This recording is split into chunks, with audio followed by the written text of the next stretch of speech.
Finalmente, el último principio de las analogías de la experiencia, la tercera analogía de la experiencia, va a ser el principio de comunidad. Un principio que, a pesar de no ser tan famoso o tan popular como el principio de sustancialidad y el principio de causalidad, sigue teniendo un rol esencial en la crítica de la razón pura y en la filosofía trascendental, y por lo tanto conviene presentarlo de manera análoga como hemos presentado las otras analogías de la experiencia. Así que en este vídeo lo vamos a demostrar. La demostración es muy parecida a todas las demostraciones que hemos seguido de las analogías de la experiencia. Y en el próximo vídeo elucidaremos un poco más junto con, digamos, ya el resumen de las analogías de la experiencia, y ya pasaremos a los siguientes temas a tratar ya prácticamente los últimos temas de la analítica trascendental. Así que bueno, el principio de comunidad es la tercera analogía de la experiencia, y por lo tanto pues solamente nos queda un esquema trascendental de relación, que es el esquema de comunidad. Y por lo tanto, el axioma de la imaginación productiva que tenemos que presuponer va a ser el que nos escoja ese esquema de comunidad entre los tres esquemas trascendentales de relación que hay.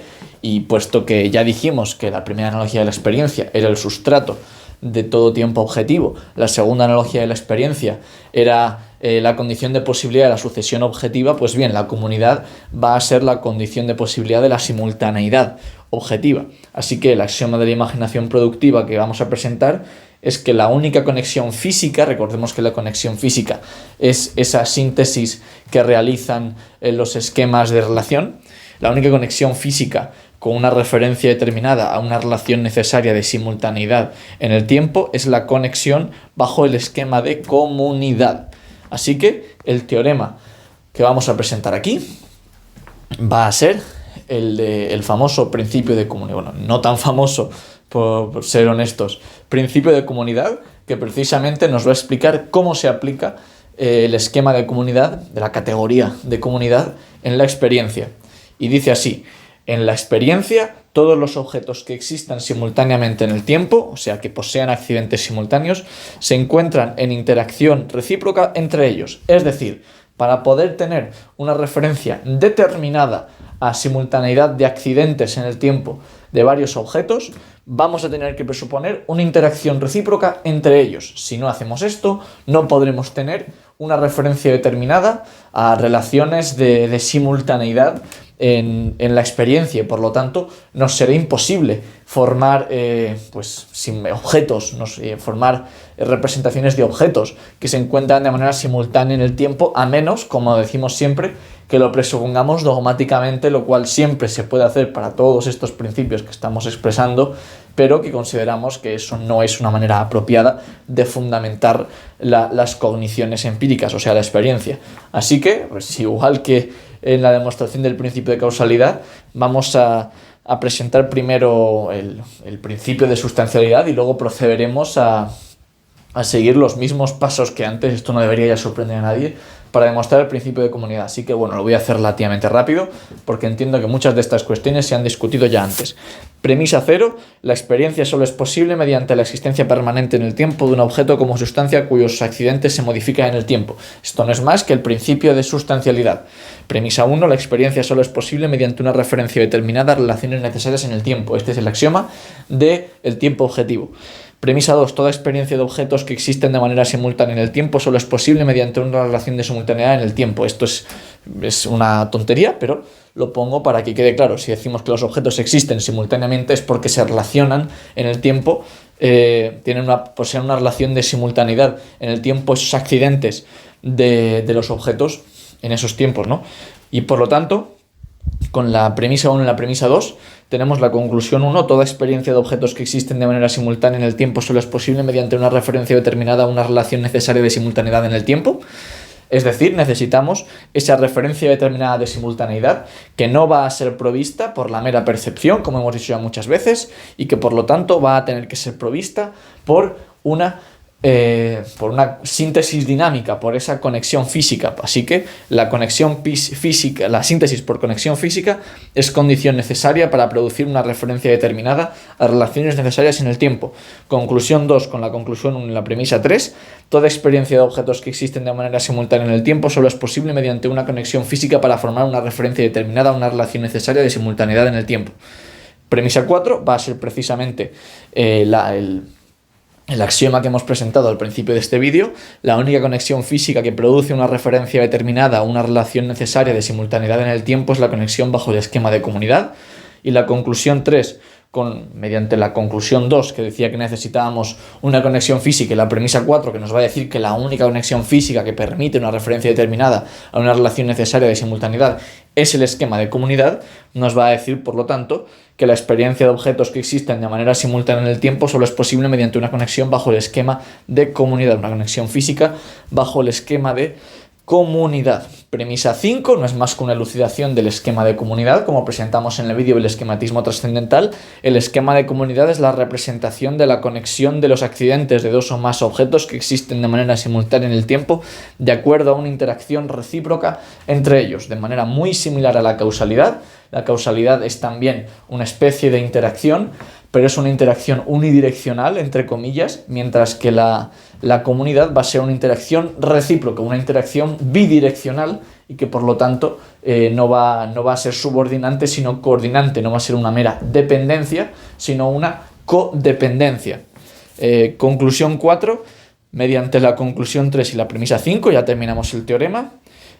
Toda experiencia de objetos que existen de manera simultánea en el tiempo solo es posible mediante una conexión de los accidentes simultáneos de acuerdo a una interacción recíproca entre esos objetos.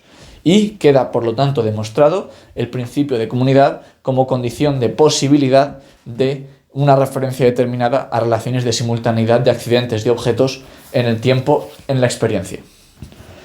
Así que vayamos un poco a explicar esto de la comunidad, qué quiere decir. Ya he dicho que eso de la comunidad viene a ser como una especie de causalidad bidireccional, o sea, una codependencia entre objetos.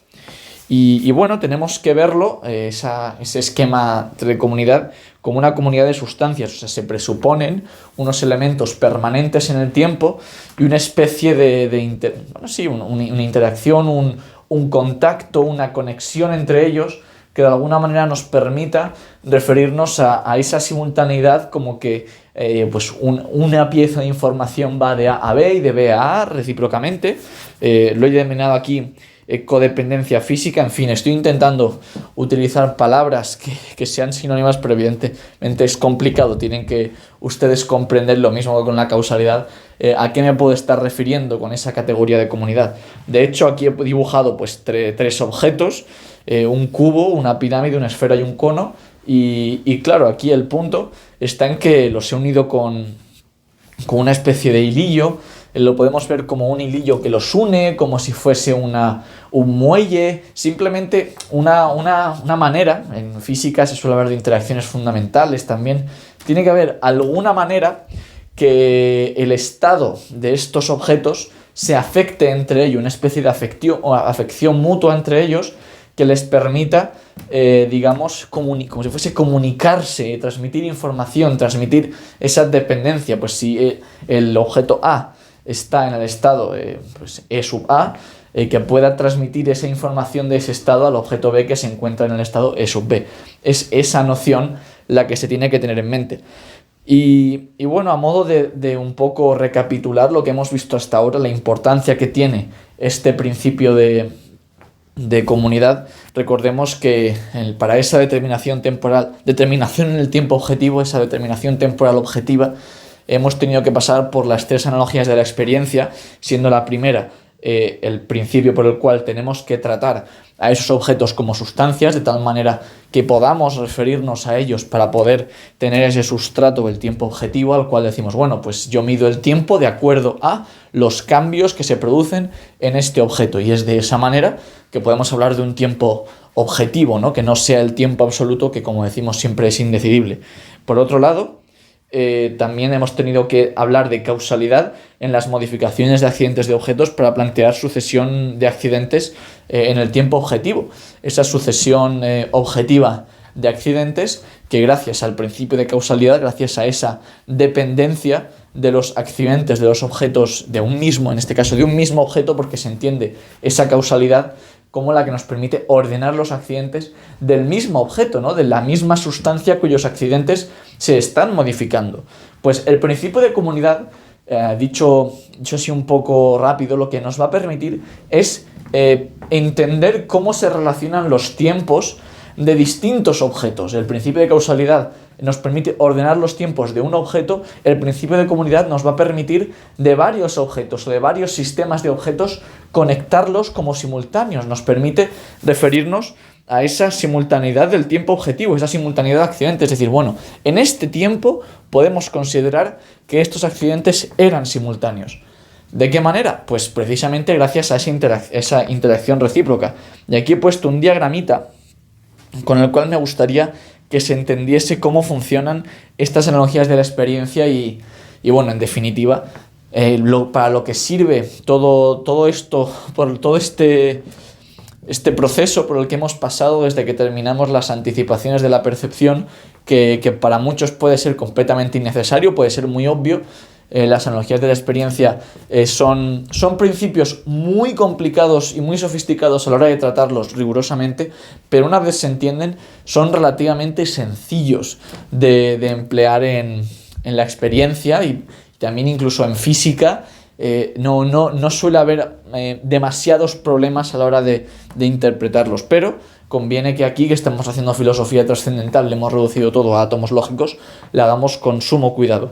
Si tenemos tres objetos, tres sistemas de objetos, tres sustancias en definitiva, no es demasiado importante que sea un objeto, dos objetos, lo importante es que tenemos tres referentes temporales, tres sustancias, tres sustratos temporales. A estos tres sustratos temporales les vamos a asociar los tiempos t', t' y t''. En este caso el cubo, la pirámide y la esfera. Esto de que les asociemos tiempos diferentes es porque realmente uno cuando tiene esta determinación temporal, por lo que empieza es asignándole un tiempo a cada objeto. Es la manera inicial con la que tenemos para poder entender ese tiempo objetivo. Luego, solemos hablar de un único tiempo en la experiencia. ¿Por qué solemos hablar de un único tiempo en la experiencia? Pues bien, estos objetos van a tener, como se pueden ver aquí, sus propias líneas de tiempo, sus propias líneas en las cuales vamos plantando hitos que nos permiten referirnos al tiempo respecto a esos objetos, a esas sustancias. Pero siempre hemos tenido tres sustancias. Por lo tanto, uno podría plantear que habría tres tiempos objetivos.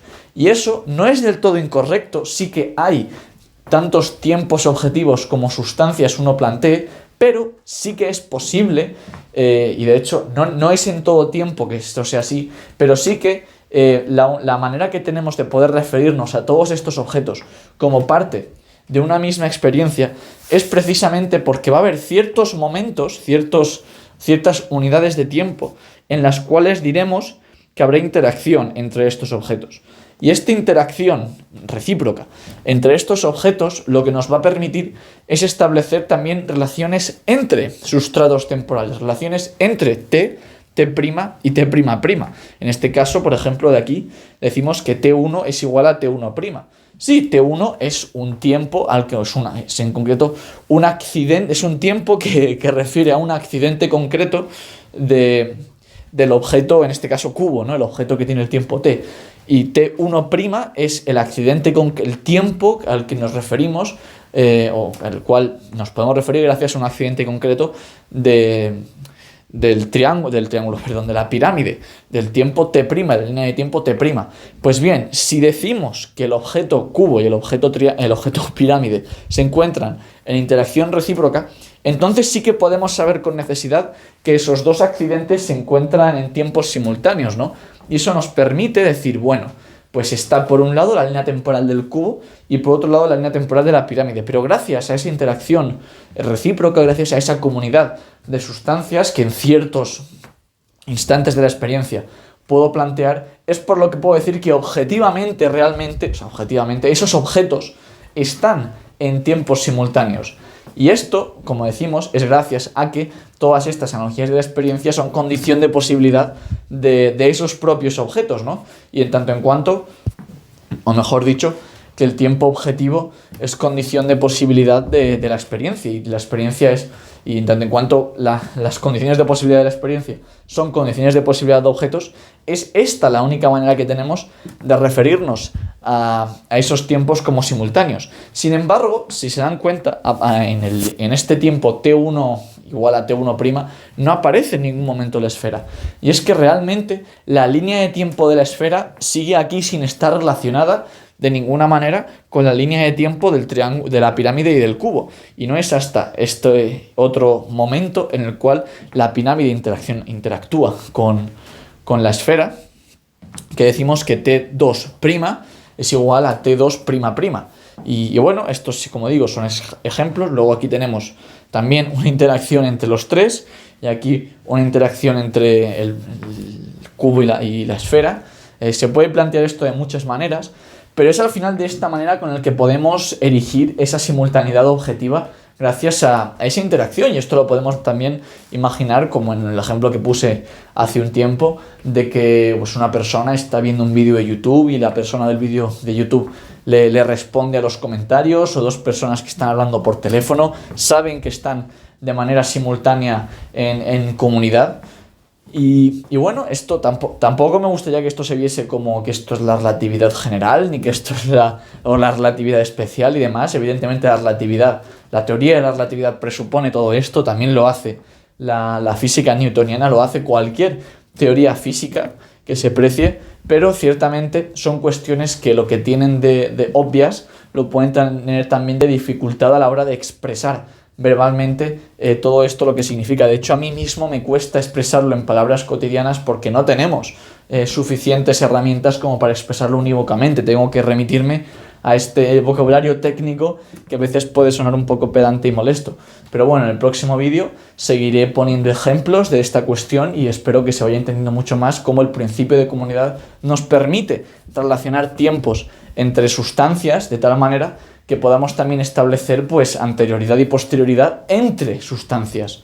Por ejemplo, aquí podríamos decir que si el tiempo t2 es mayor, bueno, el tiempo t1 es menor que el tiempo, por ejemplo, t3, y tenemos que el tiempo t1 es simultáneo al tiempo t1' y el tiempo t3 es simultáneo al tiempo t3', vamos a poder decir que t3 es menor que t3' y cuestiones así, ¿no?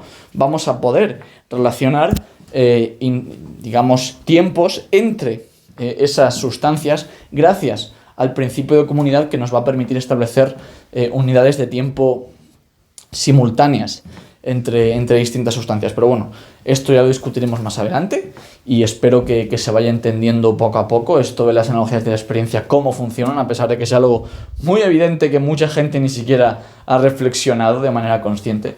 Pero bueno, en el próximo vídeo lo elucidaremos un poco más y un saludo.